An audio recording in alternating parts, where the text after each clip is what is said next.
At an altitude of 400 kilometers, the concept of a perfect vacuum is a mathematical lie. There is air up there. It is impossibly thin, a ghost of an atmosphere composed of scattered oxygen atoms and rogue nitrogen molecules, but it possesses an unforgiving physical presence, and it is waiting.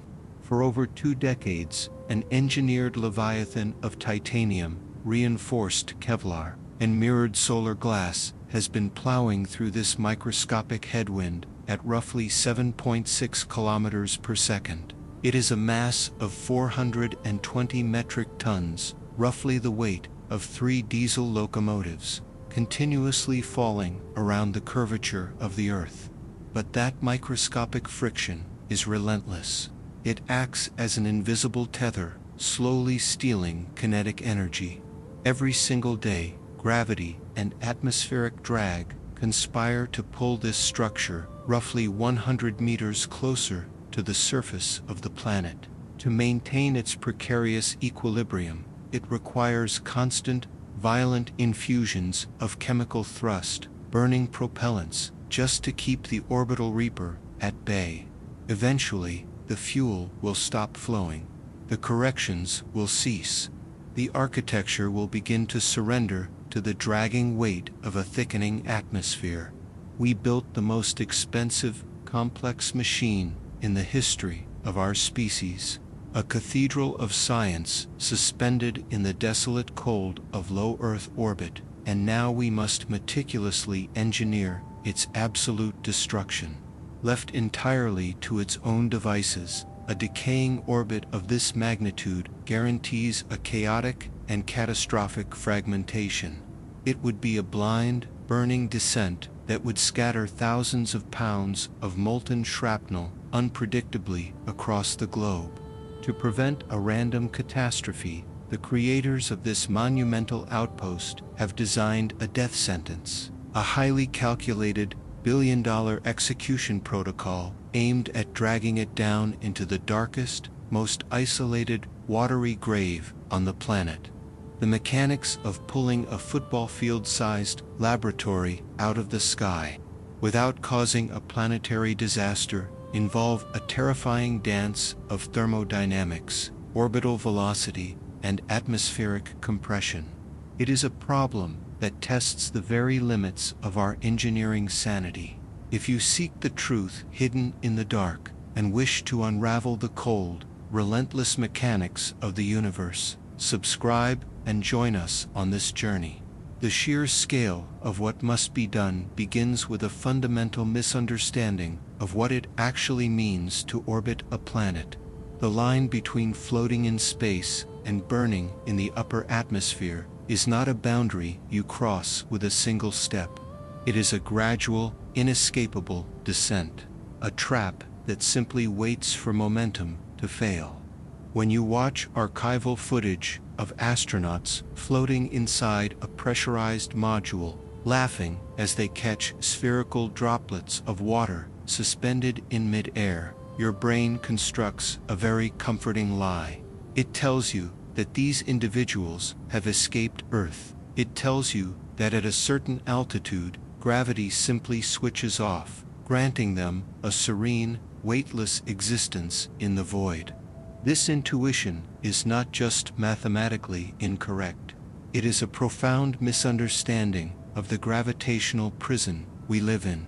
At the altitude of the International Space Station, Earth's gravity is not zero. It is not even close to zero. The gravitational pull of our planet at 400 kilometers up is still roughly 89% as strong as it is right now, anchoring your feet to the floor. If you could somehow build a static tower that reached the altitude of the station, and you stepped off the observation deck, you would not float away into the cosmos. You would plummet toward the surface with a terrifying, crushing acceleration, experiencing nearly the exact same deadly force as a stone dropped from an airplane. Weightlessness in orbit is an illusion. It is a psychological trick born entirely of perpetual motion.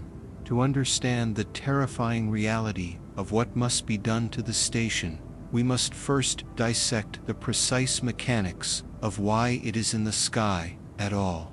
In the late 17th century, long before the first riveted steel plates were launched into the thermosphere, Isaac Newton conceived a thought experiment of such brutal simplicity that it entirely redefined our relationship with the universe. He imagined a cannon placed on the peak of a mountain, so impossibly high that it pierced the very edge of the atmosphere. If you fire a cannonball perfectly horizontal to the ground, it travels forward for a time, but gravity relentlessly pulls it down in a curved trajectory until it strikes the earth. If you pack more gunpowder into the barrel and fire it faster, the cannonball travels further before the curve of its fall intersects with the dirt. But the earth is a sphere. It curves away from you. Newton realized that if you could fire that cannonball fast enough, if you could impart an absurd, violent forward velocity, the downward curve of the falling cannonball would perfectly match the downward curvature of the earth itself. The cannonball would still be falling, pulled incessantly by the absolute grip of gravity, but the ground would be receding at the exact same rate. This is what an orbit actually is. It is not a state of levitation. It is a state of perpetual, agonizing freefall. The International Space Station is plummeting toward the Earth every second of its existence. The astronauts inside are falling. Their scientific instruments are falling. The very air they breathe is falling. They only experience the sensation of zero gravity because the immense metal labyrinth surrounding them is falling at the exact same rate. To achieve this monstrous equilibrium, to ensure the curve of its fall perfectly matches the curve of the Earth, the station must travel at a staggering horizontal velocity. This is not a casual glide through the dark. The fundamental mathematics of orbital mechanics dictate a velocity described by the equation v equals skirt g EMR, where g is the universal gravitational constant, m is the mass of the Earth, and r is the distance from the center of the planet to the falling object. To satisfy this cold equation in low Earth orbit, the sprawling structure must maintain a speed of roughly 28,000 kilometers per hour. It crosses the equivalent distance of a football field in a fraction of a heartbeat. If it slows down, the equation breaks. The curve of its fall tightens. The equilibrium shatters, and the ground rises up to meet it. And here lies the fatal flaw in the architecture of low Earth orbit. The orbital equation is pure, but it assumes a perfect vacuum. It assumes that there is absolutely nothing in the path of the falling object to steal its momentum. But the boundary between Earth and space is not a sharp, definitive line drawn in the sky. The Kármán line, traditionally placed at an altitude of 100 kilometers, is merely a human convention, a psychological comfort zone that separates aeronautics from astronautics. In physical reality, the atmosphere does not end. It merely thins out, stretching its tenuous, invisible fingers hundreds of kilometers deeper into the void. At the altitude of the station, the environment is defined by the upper limits of the thermosphere and the exosphere. The density of atmospheric particles here is incredibly sparse, perhaps a trillionth of the atmospheric density at sea level. But at orbital velocities, those incredibly sparse particles become a physical wall. Imagine driving a car down a highway at night, accelerating into a dense fog. You do not hit a solid barrier, but the trillions of microscopic water droplets continuously striking the windshield exert a measurable force, stealing a fraction of the car's forward energy. Now, scale that impact to 28,000 kilometers per hour. Every stray atom of atomic oxygen, Every drifting molecule of nitrogen that strikes the expansive solar arrays, the thermal radiators, and the cylindrical metallic hull of the station acts as an imperceptible brake. This phenomenon is known as orbital drag. It is a slow, methodical, inescapable bleed of kinetic energy. Day after day, year after year, this microscopic friction robs the leviathan of its forward velocity. As the velocity drops, Newton's cannonball begins to fail. The orbit decays. Gravity, patient and absolute, begins to win the cosmic tug-of-war. The station sinks slightly deeper into the thermosphere. Deeper into the thermosphere, the density of atomic oxygen is infinitesimally higher. More density means more drag. More drag means more deceleration. It is a terrifying exponential feedback loop built into the very fabric of our atmosphere. Without constant human intervention, without the violent, periodic firings of chemical thrusters from docked spacecraft pushing the station back up against the invisible atmospheric tide, the structure would simply be swallowed by the thickening air. It is a hostage to its own momentum. But what happens when an object of this magnitude finally succumbs to this drag is where our common intuition fails us once again. When you ask the average person why a meteor or a descending spacecraft bursts into flames as it falls from the sky, the almost universal answer is friction. We are taught from a young age that rubbing two objects together generates heat. We imagine the metallic hull of a spacecraft scraping against the dense molecules of the lower atmosphere, much like a match head striking the abrasive side of a box, igniting through sheer mechanical rubbing. This intuition is completely, fundamentally wrong. Friction plays a remarkably small role in the thermal nightmare of atmospheric reentry. The true mechanism of destruction is something far more violent and deeply counterintuitive. It is a phenomenon known as ram pressure. When a mass of 420 metric tons is moving through the upper atmosphere at hypersonic speeds, it is traveling considerably faster than the air molecules in its path can physically move out of the way. Sound waves, which are simply pressure waves moving through a medium, travel at roughly 1,200 kilometers per hour at sea level. The decaying station is moving over 20 times that speed. It is operating in a regime of extreme hypersonic fluid dynamics, a realm where gases behave closer to solid concrete than breathable air. Because the atmospheric molecules cannot part quickly enough to let the blunt, sprawling structure pass, they are violently trapped and compressed directly in front of the object's leading edges. Imagine a heavy piston in a diesel engine rapidly compressing a cylinder of gas. The fundamental laws of thermodynamics dictate that when a gas is rapidly compressed, its temperature spikes. The immense kinetic energy of the speeding orbital laboratory is forcefully, violently transferred into the trapped gas molecules, exciting them into a state of hyperactive frenzy. In the case of uncontrolled orbital reentry, this compression is so instantaneous and so extreme that the temperature of the air in front of the spacecraft does not just rise, it erupts. A massive shock wave forms a bow shock standing a short distance ahead of the descending modules. The thin atmospheric air trapped between this bow shock and the metal hull is compressed so violently that it undergoes a profound phase change. The molecular bonds of oxygen and nitrogen are literally ripped apart by the kinetic energy. The electrons are stripped from their atomic nuclei.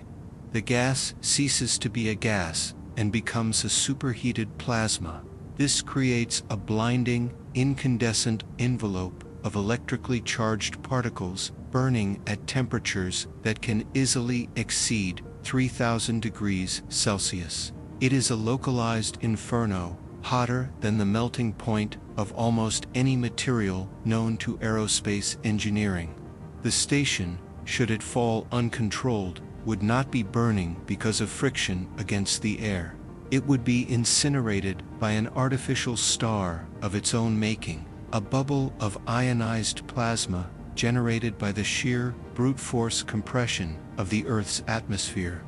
At these apocalyptic temperatures, the structural integrity of decades of human engineering rapidly becomes a philosophical debate rather than a physical reality.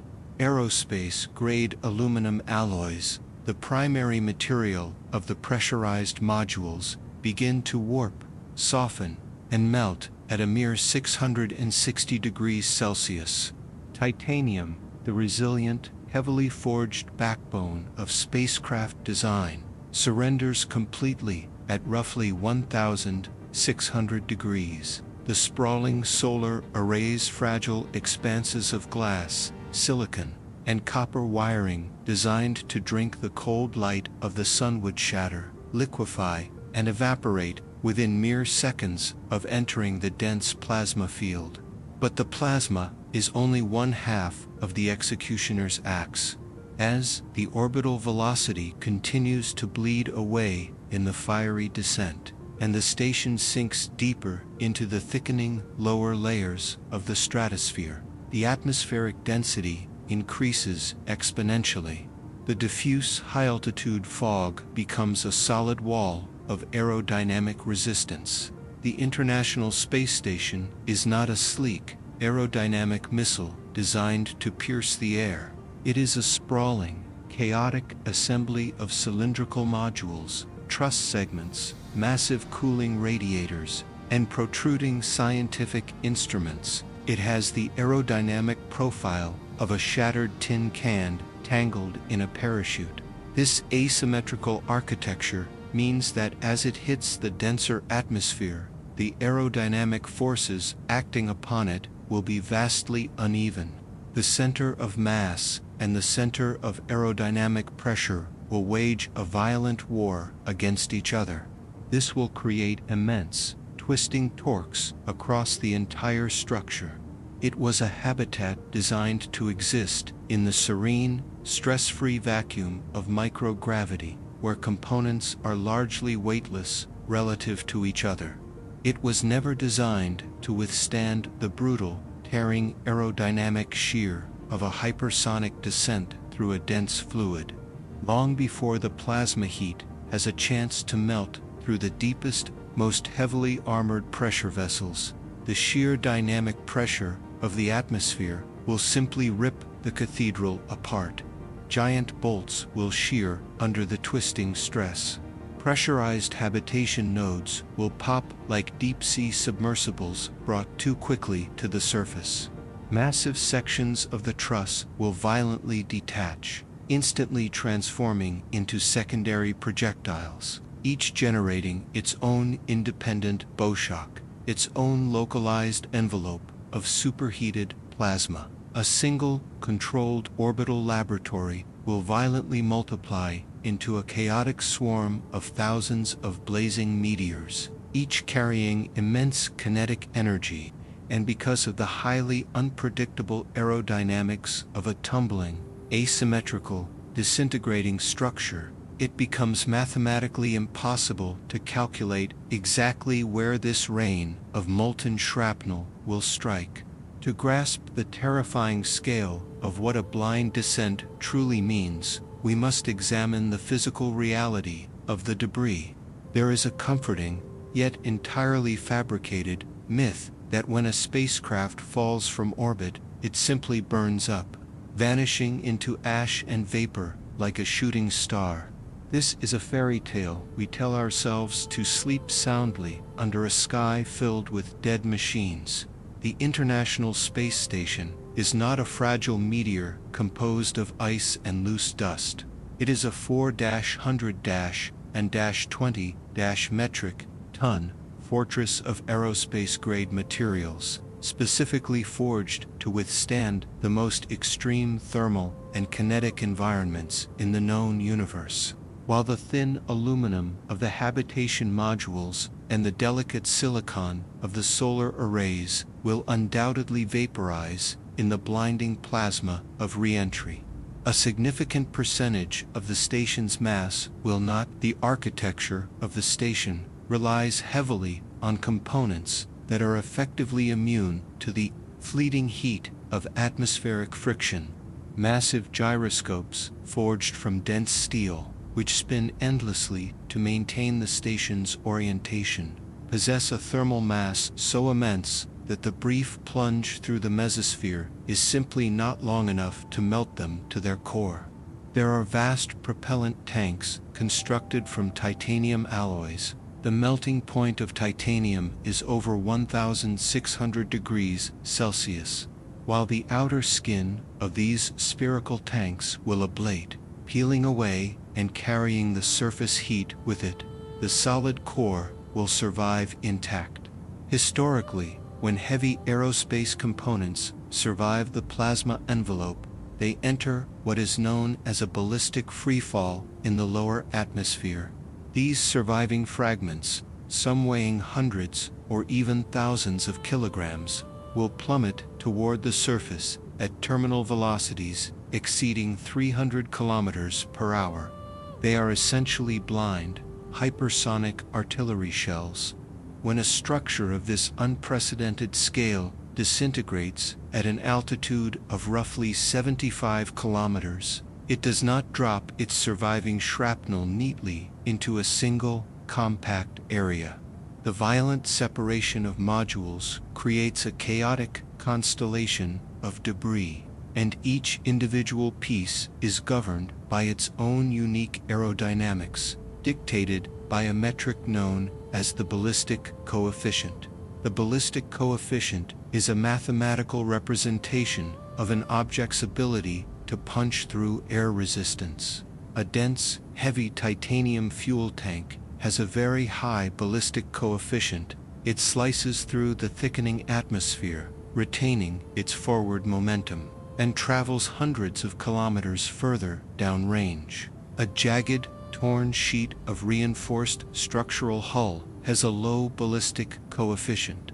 It acts like an unaerodynamic sail, violently decelerating and falling far short. Because of these vastly different aerodynamic profiles, the surviving wreckage does not land in a circle. It lands in an elongated, cigar-shaped kill zone known as a debris footprint. For an object the mass of the International Space Station, this debris footprint is projected to stretch an agonizingly long distance, potentially spanning a continuous line of destruction up to 3,000 kilometers long and tens of kilometers wide. Imagine a continuous barrage of heavy, metallic debris tearing a path from New York City to Denver or from London to Moscow. The probability of this footprint intersecting with a populated area is not a minor statistical anomaly. It is a profound risk, heavily amplified by a geopolitical compromise made during the station's conception.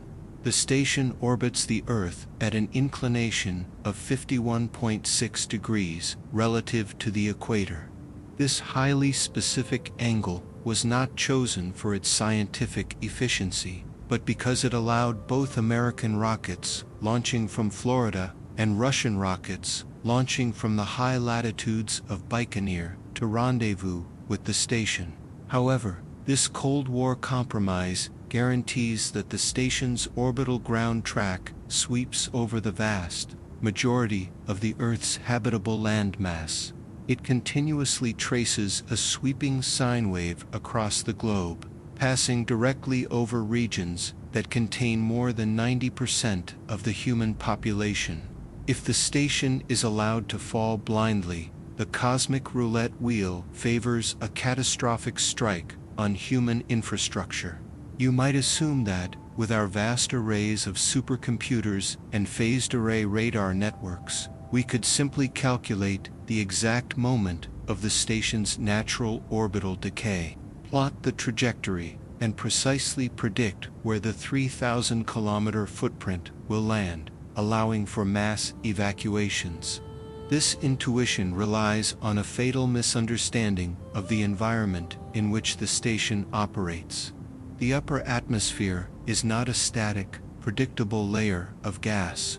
It is a violent, churning ocean of fluid dynamics, deeply and inextricably linked to the volatile moods of the sun.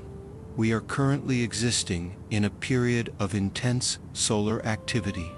The sun is not a static light bulb.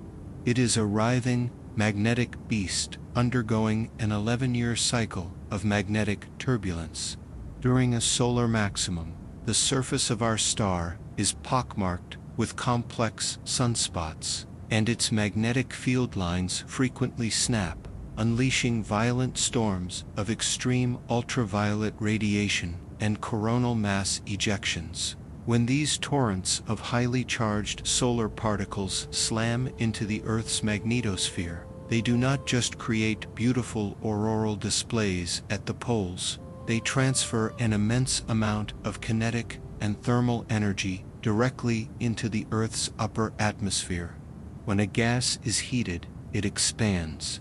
Under the relentless bombardment of a solar storm, the Earth's thermosphere literally inflates like a balloon. An altitude of 400 kilometers, which might have been a serene, near vacuum yesterday, can suddenly swell into a dense soup of atomic oxygen today. For the station, moving at 28,000 kilometers per hour, flying into this suddenly expanded atmosphere is like a speeding car hitting a deep pool of standing water. The drag coefficient spikes violently and unpredictably. These atmospheric swelling events are highly localized and incredibly difficult to forecast with absolute precision. A solar flare can erupt, hit the Earth 8 minutes later, and alter the density of the thermosphere within hours. If the space station encounters one of these invisible atmospheric speed bumps, it loses a fractional amount of momentum. In the delicate mathematics of orbital mechanics, a fractional loss of momentum early in the descent amplifies exponentially as the orbit decays. The tracking algorithms used by the United States Space Surveillance Network are constantly recalculating the drag equations, but they are fighting chaos theory itself. A mere 1% margin of error in calculating the drag coefficient during the final days of descent translates into a terrifying geographical uncertainty, because the station is traveling at roughly 8 kilometers every single second.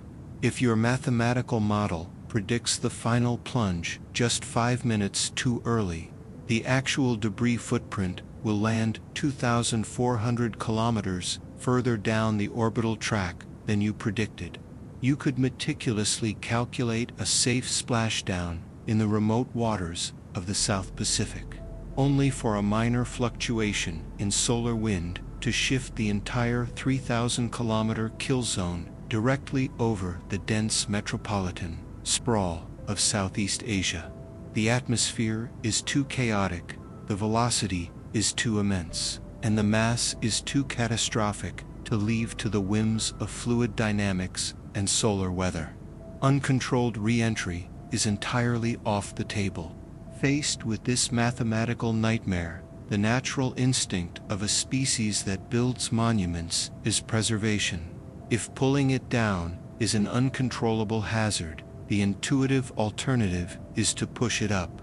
We have mapped the vastness of the cosmos. Surely we can simply push our dying creation into a higher, safe orbit.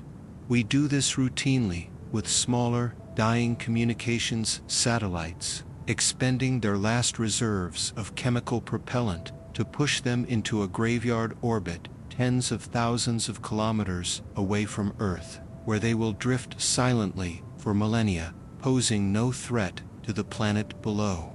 To understand why this is a physical impossibility for the International Space Station, We must confront the absolute, unforgiving tyranny of rocket mechanics.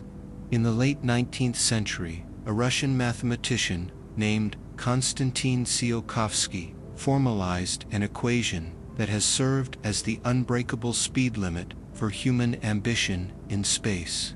The rocket equation, represented mathematically as delta underscore V equals V underscore E asterisk LNM underscore 0 per meters underscore F, defines the cold reality of moving mass through the void. It dictates that the change in velocity, the delta V required to move an object in space, is exponentially dependent on the mass of the object and the mass of the fuel required to move it. The space station is not a nimble communications satellite weighing a few thousand kilograms. It is a sprawling metropolis of metal weighing 420,000 kilograms. To accelerate a mass of that magnitude, to overcome the relentless, crushing grip of Earth's gravity well and push it from an altitude of 400 kilometers to a stable graveyard orbit, would require a staggering, almost inconceivable amount of kinetic energy. You cannot simply fire the small, hypergolic thrusters of docked supply ships to achieve this. Their thrust output is completely negligible against a mass of this scale. You would need to build, launch, and dock a dedicated propulsion module of unprecedented size. You would essentially need to attach a fully fueled, heavy-lift rocket directly to the station, solely to act as a tugboat. But Tsiolkovsky's equation demands a sacrifice. To carry the massive volume of liquid oxygen and rocket-grade kerosene needed to push the 4-100-and-20-ton station, the tugboat itself becomes massively heavy. Because it is now so heavy, it requires even more fuel just to lift the fuel it is carrying. This is the exponential curse of rocketry. The amount of propellant required to boost the station out of harm's way is so astronomically large that it would require dozens of heavy-lift rocket launches just to assemble the fuel tanks in orbit. The engineering complexity, the financial cost, and the sheer physical danger of attempting to strap a massive explosive propulsion system to an aging, structurally fatigued space station make the concept of a graveyard orbit an absolute impossibility. We are trapped. We possess a monumental structure that is too massive to live, too heavy to be pushed into the dark, and too dangerous to be allowed to fall naturally. It is caught in a deteriorating orbital purgatory, continuously bleeding momentum into an unpredictable, swelling atmosphere. The only physical option remaining is a controlled, deliberate assassination. We must force the leviathan out of the sky, manipulating its descent with such surgical precision that the entire 3,000-kilometer footprint of molten shrapnel is buried in the darkest, most isolated stretch of water on the face of the Earth. To intentionally bring down the International Space Station without triggering a global tragedy, one must first find a blank space on the map large enough to absorb a 3,000-kilometer scar of molten titanium. The engineers at space agencies do not look for land, they look for the geometric center of oceanic isolation. This location is not a physical place you can see. It is a mathematical coordinate known to geographers as the oceanic pole of inaccessibility, and to the aerospace industry as Point Nemo. Located in the absolute heart of the South Pacific, Point Nemo is an anomaly of planetary geography. It sits precisely at the coordinates 45 degrees, 52.6 minutes south, and 144 degrees, 22.4 minutes west. To comprehend the sheer, terrifying emptiness of this location, you must understand that the closest solid ground, a jagged, uninhabited speck of rock called Ducie Island is roughly 2,688 kilometers away in any direction. The isolation is so absolute that the closest human beings to Point Nemo are frequently the astronauts passing over it in orbit, hovering 400 kilometers above the swells, while the nearest terrestrial humans are sailors traversing shipping lanes thousands of kilometers away. But Point Nemo was not chosen merely for its distance from coastal cities. It is a profound biological desert, locked within the slow, relentless rotation of the South Pacific Gyre. This massive oceanic current acts as a colossal, invisible wall, spinning continuously and preventing cold, nutrient-rich waters from the deep ocean or the coastal shelves from entering the region. Without these foundational nutrients, phytoplankton cannot survive. Without phytoplankton, the entire oceanic food web collapses before it can even begin. The waters at the oceanic pole of inaccessibility are eerily clear, devoid of the dense biomass that crowds the rest of the planet's oceans. It is a dead zone, a liquid void, making it the most ethically and practically sound graveyard for our orbital ghosts. The seafloor beneath these coordinates is a jagged, silent museum of our spacefaring history, littered with the crushed, charred remains of Soviet space stations, European cargo freighters, and retired rocket boosters. It is an abyssal trench where the most advanced machinery ever conceived by human minds comes to rest in absolute darkness, crushed under the weight of 4,000 meters of black water. But sending the International Space Station to join this submerged graveyard is not a matter of simply letting it drift. It is an act of violent, orchestrated force. The station will not fall gracefully to this specific coordinate on its own. It must be forcefully, relentlessly driven there. To achieve this unprecedented feat of orbital marksmanship, the United States Space Agency cannot rely on the station's existing thrusters. The archaic, low-thrust engines attached to the Russian Zvezda module are fundamentally inadequate for the colossal thermodynamic and kinetic demands of the final descent. Instead, NASA has initiated a multi-billion-dollar protocol to build a bespoke executioner, the United States deorbit vehicle. This machine represents a dark, necessary paradox of aerospace engineering. It is an immensely powerful, heavily fueled tugboat designed for a one-way trip, possessing a single, morbid directive. It will launch, autonomously navigate the orbital darkness, and dock with the aft end of the aging outpost, locking itself into a rigid embrace with a structure that was never designed to be pushed with such devastating, sustained force. The physical act of pushing a 4-100-and-20- metric ton asymmetrical mass is where the fundamental barrier of structural mechanics rears its terrifying head. The International Space Station is not a rigid, solid object like a submarine or a terrestrial skyscraper. It is an incredibly fragile, sprawling lattice. It is a modular system composed of dozens of pressurized cylinders, connecting nodes, and vast, spindly truss segments held together by motorized locking rings and massive bolts. For a quarter of a century, this labyrinth has existed in the serene environment of microgravity, where the mechanical stress of its own staggering weight is virtually non-existent. But when the deorbit vehicle ignites its primary engines to force the station out of the sky, it will introduce a violent, localized thrust of tens of thousands of newtons directly into the spine of the architecture. Imagine attempting to push a towering, chaotic structure built entirely of interlocking glass bricks. If you apply a massive, concentrated force at the very bottom center of that structure, the entire lattice will groan, warp, and potentially shatter under the sheer stress of the bending moment.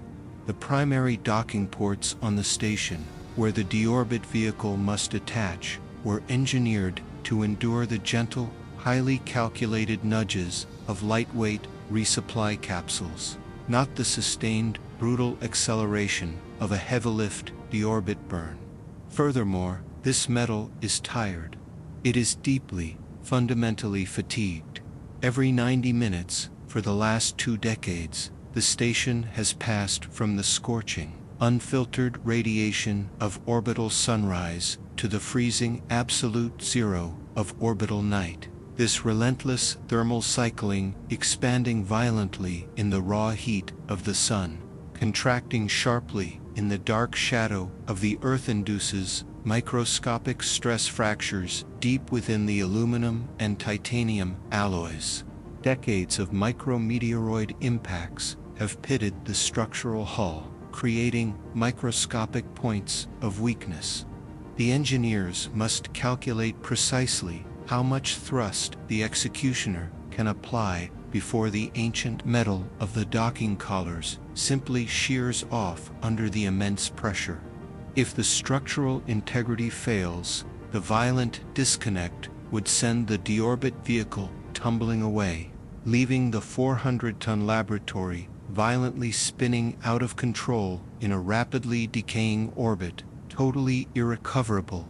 If the structural integrity somehow holds, the deorbit vehicle must execute a maneuver governed by the cold, unforgiving mathematics of astrodynamics. The human intuition of atmospheric flight suggests that, to go down, you simply point the nose toward the Earth and accelerate. In the absolute mechanics of the cosmos, pointing down is a mathematical impossibility that guarantees immediate failure. Gravity is already pulling the station down with unrelenting force. To lower the altitude of an orbiting body, you must alter its kinetic energy. You must execute a massive retrograde burn. The executioner must orient its engine bells to face the exact direction the station is traveling, firing its thrusters directly into the path of its own staggering orbital velocity. It is the cosmic equivalent of slamming on the brakes. But the physics governing this deceleration are defined by the fundamental Vis-Viva equation, expressed elegantly and ruthlessly as V2 equals GM asterisk 2 R1A. In this equation, the square of the velocity, V2, is deeply intertwined with the semi-major axis, represented by the variable A, which essentially defines the immense size of the orbit. When the deorbit vehicle fires its retrograde thrusters, it violently bleeds kinetic energy from the system. As the velocity drops, the immutable laws of physics, encoded in the Vis-Viva equation, demand that the semi-major axis must also collapse. But the orbit does not shrink perfectly or uniformly. The altitude at the exact point in space where the engine burn occurs remains temporarily the same, but the altitude on the exact opposite side of the planet collapses inward toward the core. The circular orbit of the space station stretches and warps under the deceleration, transforming into a highly eccentric, plunging ellipse. The highest point of this new elliptical path, apogee, remains stranded at the original altitude, but the lowest point, the perigee, is driven violently deep into the Earth's atmosphere. The precise duration, the exact thrust output, and the minute-by-minute timing of this retrograde burn must be calculated with absolute, terrifying precision to ensure that this newly formed perigee sits precisely at an altitude of roughly 120 kilometers, positioned directly, flawlessly, over the desolate waters of Point Nemo. However, the geometric perfection of orbital mechanics exists only in the sterile vacuum of a blackboard equation. as the station's new elliptical path drives it deeper into the thickening layers of the thermosphere. The true horror of the final descent takes hold. The barrier to success is no longer just gravity and metal fatigue. It is the chaotic, violent realm of fluid dynamics. As the massive, entirely unaerodynamic shape of the space station hits the upper atmosphere, it encounters asymmetrical drag forces that threaten to tear the entire operational calculus apart. The station possesses the aerodynamic profile of a sprawling, metallic spiderweb tangled in a sail. When trillions of atmospheric particles strike the expansive silicon, solar arrays protruding heavily on one side of the station, while simultaneously missing the smoother cylindrical modules on the opposite side. It creates a massive, unbalanced physical reaction. It creates aerodynamic torque. This torque can be mathematically understood through the fundamental principle tau equals Rx. The twisting force, or torque tau, is the cross product of the lever arm distance from the station's center of mass, R, multiplied by the immense force of the atmospheric drag F. Because the physical architecture of the station is incredibly vast, the lever arms stretching out to the solar arrays and thermal radiators are incredibly long. The resulting torque generated by a microscopic increase in air density is apocalyptic. The thickening air acts as an invisible, colossal hand grasping the edges of the station, trying to violently flip it end over end. It deeply and relentlessly wants to induce a catastrophic tumble. This aerodynamic tumbling is the absolute greatest fear of the mission designers, the dark scenario that haunts the mathematics of the final descent.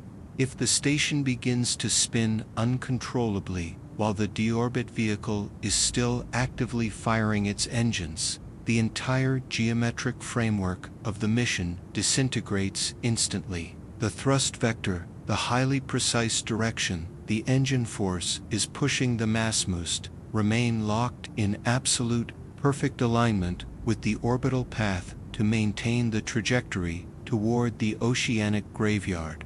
If the immense atmospheric torque twists the station even a few degrees, the deorbit vehicle is no longer pushing the complex backward against its velocity, it is pushing it sideways. It is actively altering the orbital inclination. It is effectively, blindly steering the 3,000-kilometer footprint of molten, supersonic shrapnel away from the safety of the empty ocean and directly toward the populated continents of the Earth. To prevent this fatal death spiral, the deorbit vehicle cannot act as a dumb engine, mindlessly burning fuel. It must possess a highly advanced, fiercely intelligent, and totally autonomous attitude control system. It must continuously wage war against the atmosphere.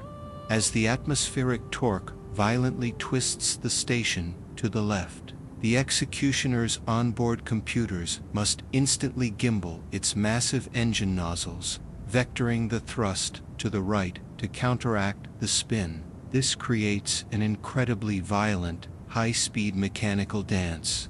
The entire 400-ton complex will shudder, flex, and groan as the hydraulic engines fight a brutal, second-by-second war against the aerodynamic shear forces of a thickening, unyielding fluid.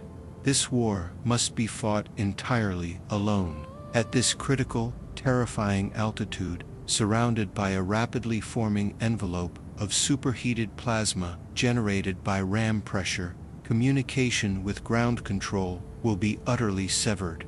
The plasma field acts as an impenetrable electromagnetic shield, absorbing and scattering radio frequencies into static. The engineers in the control rooms of Houston and Moscow will be completely blind. They will be staring at dead telemetry monitors, listening to the hissing silence of the cosmos. while their automated executioner fights for planetary safety in the fiery upper atmosphere.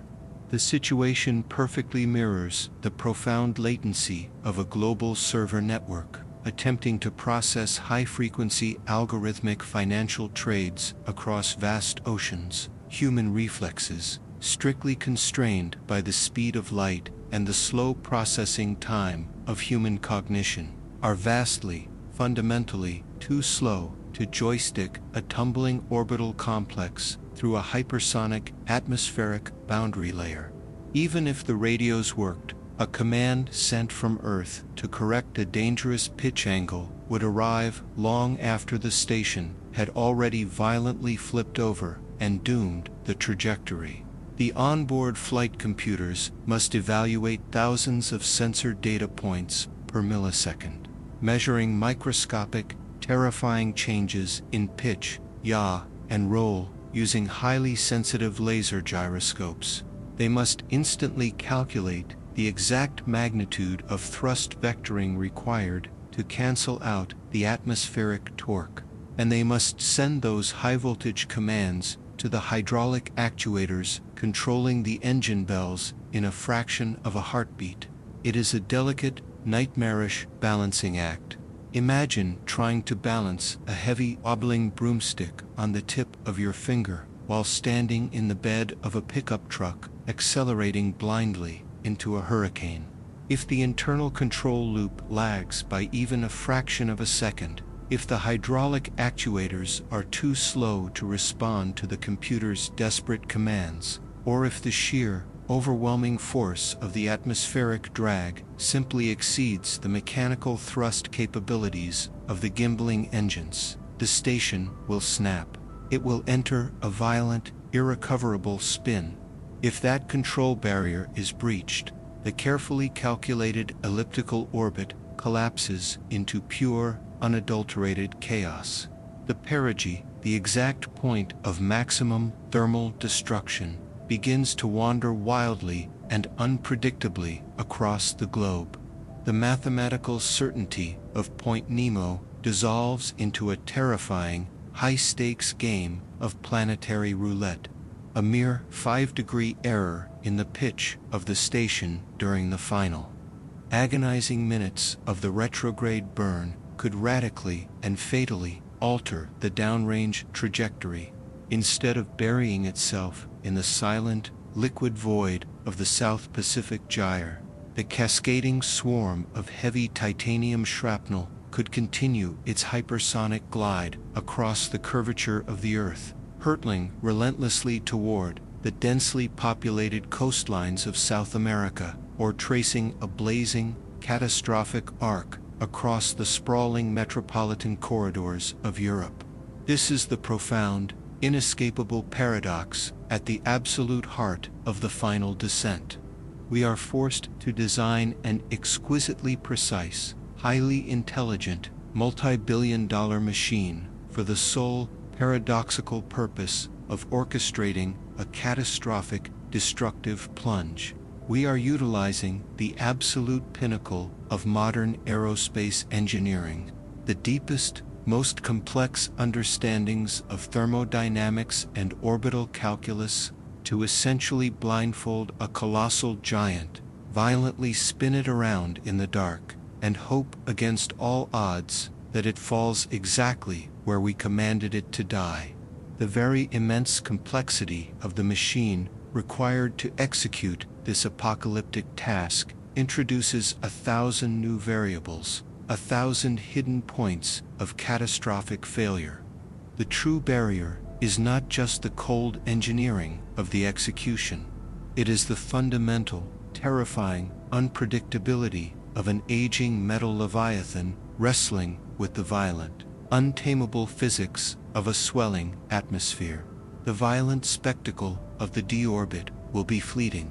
A few minutes of blinding plasma, a thunderous sonic boom echoing across an empty ocean, and then a profound and absolute silence. The remnants of the International Space Station, shattered titanium spheres, charred steel gyroscopes, and melted atmospheric processors will sink through 4,000 meters of black water. They will settle into the abyssal silt, joining the crushed, forgotten ghosts of Soviet space stations and automated freighters. But this physical graveyard at Point Nemo is merely the final, visible symptom of a much deeper, far more disturbing revelation about our place in the architecture of the cosmos. The true consequence of this billion-dollar execution is not the loss of a machine, but the sudden, violent shattering of a collective psychological illusion. For decades, we have looked up at that fast-moving star of light cutting across the night sky and fundamentally deceived ourselves. We viewed the station as a permanent foothold, the indestructible first stepping stone in an inevitable, unbroken human expansion into the infinite. We allowed ourselves to believe we had conquered the boundary of Earth. The hidden consequence of the final descent is the brutal realization that the very concept of a permanent human presence in low Earth orbit is a mathematical myth. Space is not a new continent that can be discovered, claimed, and settled. It is an incredibly hostile, predatory environment that actively and relentlessly attempts to expel us every single second we dare to exist within it. Every ounce of human achievement placed in the sky is subject to an inescapable cosmic tax. The universe absolutely abhors a localized imbalance of energy. When we force 420 tons of matter into the vacuum, we are actively fighting an eternal, exhausting war against gravity and atmospheric entropy, and the universe possesses infinite patience. We cannot simply build a monumental structure in space and walk away, leaving it to stand for millennia, like the Great Pyramids or the Colosseum. In the vacuum of orbit, stillness is guaranteed death. Survival requires continuous, massive, unrelenting inputs of energy, capital, and violent chemical propulsion just to maintain a fragile, agonizing stasis. The execution of the International Space Station exposes the terrifying reality that our entire orbital infrastructure is entirely temporary. We are not colonizing the void. We are merely treading water in a dark, freezing ocean that desperately wants to pull us under. This creates a profound temporal anxiety for the future of our species. If the absolute pinnacle of human cooperation, a machine that cost over $150 billion and required the combined intellectual, engineering, and financial might of 15 nations, has a hard, unavoidable expiration date dictated by atmospheric drag, what does that mean for our long-term survival? It means our grasp on the heavens is terrifyingly tenuous. We are building fragile sandcastles on a cosmic beach, and the tide of orbital mechanics is perpetually, mercilessly coming in. Before the executioner even ignites its engines for the final plunge, there will be a moment that redefines the psychological boundary of human history. Months prior to the atmospheric fiery descent, a final crew of astronauts will float through the metallic, humming corridors of the station for the very last time. They will methodically power down the life support systems, shut down the scientific racks, and silence the communications arrays. They will float into their return capsule, seal the heavy pressurized hatch behind them, and physically sever their connection to the leviathan. At that precise, terrifying moment, an unbroken chain of human occupation that lasted for more than a quarter of a century will violently snap. For the first time in over 20 years, every single human being in existence will be confined entirely to the surface of the Earth. The station will be completely empty, a ghost ship of decaying aluminum and rapidly cooling electronics, falling silently through the immense dark. This psychological consequence is as profound as the physical destruction. It forces a species that has grown highly accustomed to seeing itself as orbital to abruptly compress its entire existence back onto a single, vulnerable sphere.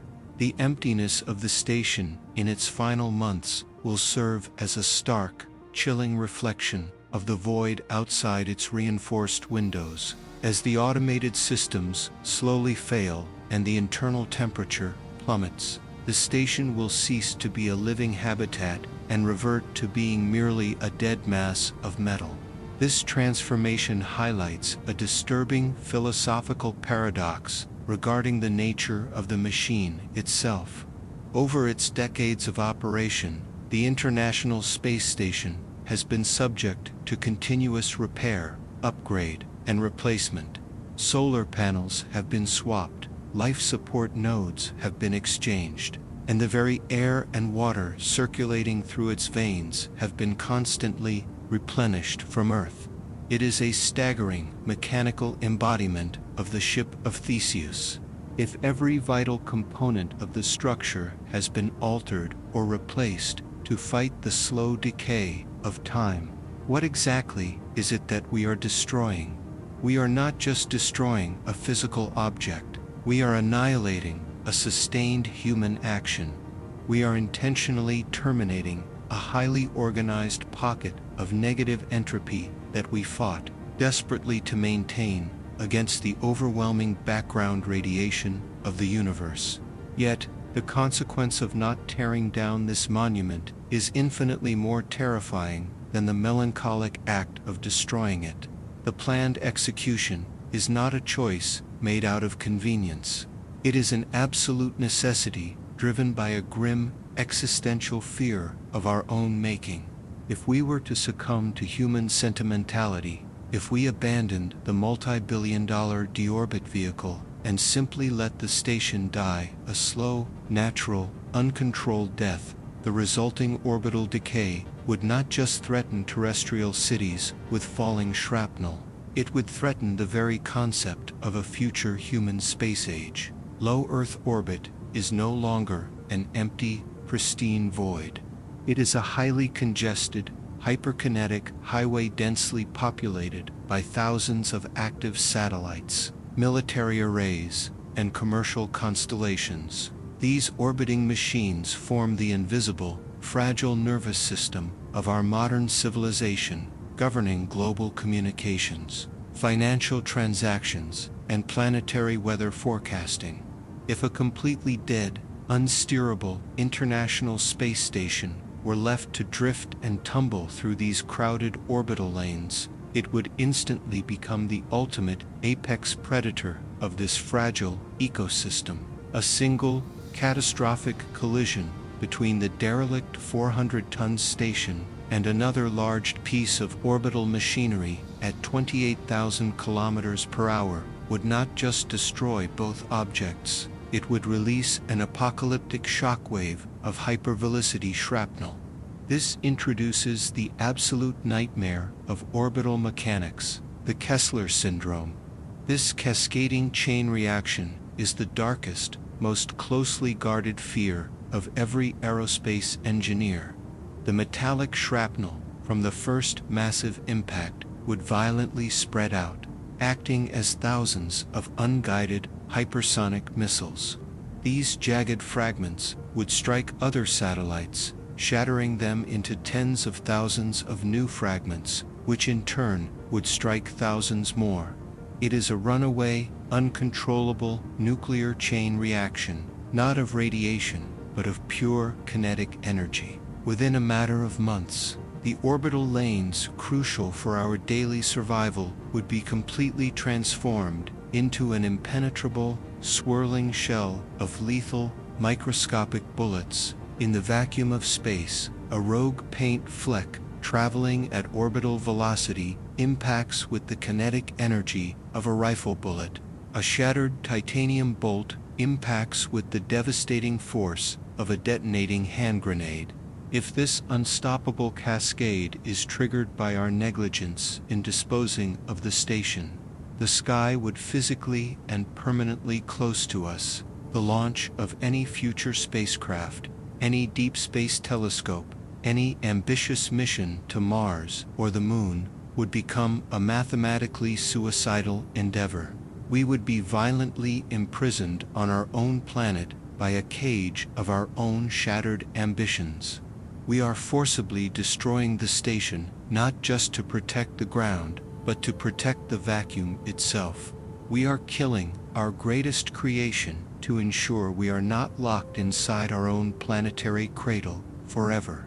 This deliberate annihilation also exposes a terrifying philosophical truth about the trajectory of our technology.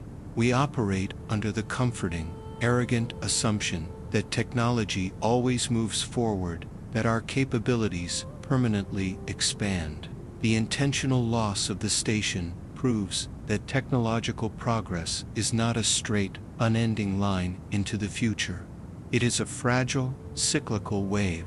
We can lose capabilities. We can reach an absolute pinnacle of engineering, achieve something miraculous, and then be forced to entirely retreat from it due to the overwhelming physics of maintenance. We are forcibly amputating a limb of human capability, accepting a massive regression in our physical reach because the architectural and thermodynamic cost of survival in the deep dark has simply become too heavy for our species to bear. Ultimately, the necessity of this destruction forces us to confront the profound fragility of our civilization's memory against the scale of deep time. When we bury ancient cities in the dirt of earth, the soil protects and preserves them. The stone ruins of Rome and the pyramids of Egypt stand as enduring physical testaments to what we were, leaving a record that outlasts the empires themselves. But the universe offers no such preservation. The cosmos is a perfect, merciless eraser. By forcing the greatest engineering marvel of the modern age to burn in the mesosphere and sink into the unseen abyssal plains, we are conceding that our cosmic achievements are inherently ephemeral. There will be no museum in the sky. 1,000 years from now, there will be no physical trace in orbit to prove that humans ever banded together to live among the stars. The sky will be exactly as empty as it was before we arrived. When the final scorched metal fragments settle into the abyssal silt of Point Nemo, the universe will not register the event. There will be no cosmic acknowledgement of the billions of dollars spent, the decades of relentless human ingenuity, or the staggering mathematical precision required to orchestrate the death of the leviathan. The Earth will simply continue its orbit around an entirely average star, a lonely speck of rock plowing through the freezing dark, carrying on as if the International Space Station had never existed at all. The fundamental laws of physics, which allowed us to briefly and miraculously defy gravity, are the exact same laws that dictated our inevitable, violent surrender. We are not the masters of the void, nor are we the architects of the future. We are merely temporary tenants allowed to exist within the boundary layers for a fraction of a cosmic heartbeat, permitted to stay only as long as our chemical propellants and our fragile thermal shielding hold out. This is the ultimate, chilling truth that the final descent forces upon us. It demands that we strip away the romanticized visions of an easy, inevitable galactic conquest and confront the absolute, terrifying indifference of the dark. We are a species that constructs our greatest monuments as a frantic rebellion against our own mortality, desperately trying to leave a physical mark that outlasts the fragility of our biology. We pushed our reinforced steel and mirrored glass deep into the thermosphere, declaring to the silence that we had finally touched the heavens. But the heavens are entirely immune to our arrogance. The vacuum of space does not care about our ambition. and the churning layers of the upper atmosphere do not care about the flags painted on our metal hulls. They operate on cold, unyielding scales of mass, thermodynamics, and deep time that render the entirety of human endeavor mathematically negligible. The deliberate annihilation of our greatest orbital achievement is a stark, physical reminder of the boundary conditions of reality. It is a boundary built not of physical walls, but of brutal energy requirements, perpetual orbital decay, and the inescapable entropy that governs the life cycle of all matter. We can temporarily borrow space, fighting tooth and nail, for every second of microgravity, but we can never truly own it. Every voyage outward, every structure we manage to suspend in the dark, is tied to an invisible, unbreakable tether of gravity and atmospheric drag, perpetually pulling us back down into the terrestrial dirt from which we were forged.